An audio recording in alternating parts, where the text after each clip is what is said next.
Prime minister Sheikh Hasina উনি বলেছিলেন যে বাংলাদেশে অকটেন এবং পেট্রোলের কোনো সমস্যা নেই, কিন্তু বর্তমানে এমন একটা সিন্ডিকেট এই সরকার এসে এই সরকার দেশ চালাতে পারবে না।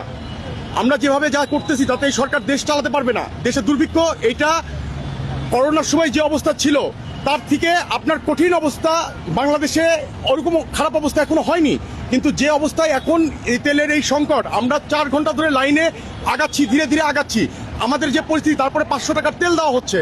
তো এটা তো আসলে আমরা একজন নাগরিক হিসেবে আমরা এটা এক্সপেক্ট করি না। কদিন পরে আমরা চাল পাবো না, ডাল পাবো না, কদিন পরে আমাদের অবস্থা খারাপ হয়ে যাবে। পেট্রোলের উপর অবশ্যই প্রভাব পড়তেছে, আর সরকার যেভাবে দেশ চালাচ্ছে তাতে এইভাবে দেশ চললে দেশের কোনো কিছু থাকবে না। সরকার যাচ্ছে সিনেমা দেখতে, সরকার রাত্রের বেলা বলতেছে যে আপনারা অফিস করেন না, প্রাইম মিনিস্টার রাত 9টা পর্যন্ত অফিস করতেছে। How can possible? তেল যদি সরকার বইলা থাকে, যদি মজুদ থাকে ঠিক আছে, তাইলে পাম্পে কেন সিরিয়াল লাগবো? তেল মজুদ থাকলে তো পাম্পে সিরিয়াল লাগার কথা না। এখন আমরা 3 ঘন্টা সিরিয়াল ধরে তেল পাম্পে ঢুকছি, মিনিমাম 3 ঘন্টা। আমি অলমোস্ট 2.5 ঘন্টা ধরে ওয়েট করছি। আসলে এটা তো বলতে গেলে একেবারে অব্যবস্থাপনা। একটা যুদ্ধ যদি লেগে থাকে সেটার প্রিকশনস এবং প্রি মেজারগুলো কোথায়? আসলে যদি আমরা একদিক থেকে শুনতে পাচ্ছি যে আপনার পর্যাপ্ত পরিমাণে আপনার মজুদ আছে, কিন্তু আসলে বাস্তব চিত্র পুরোটা ডিফারেন্ট।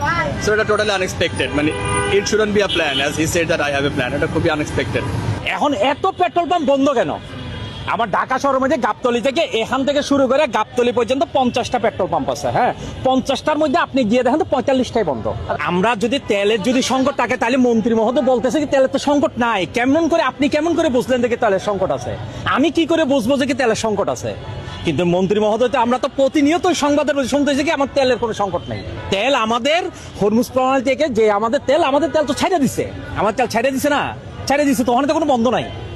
আমরা তো প্রতিদিন শুনতেছি একই কথা, তো প্রতি ঘন্টায় ঘন্টায় শুনতেছি।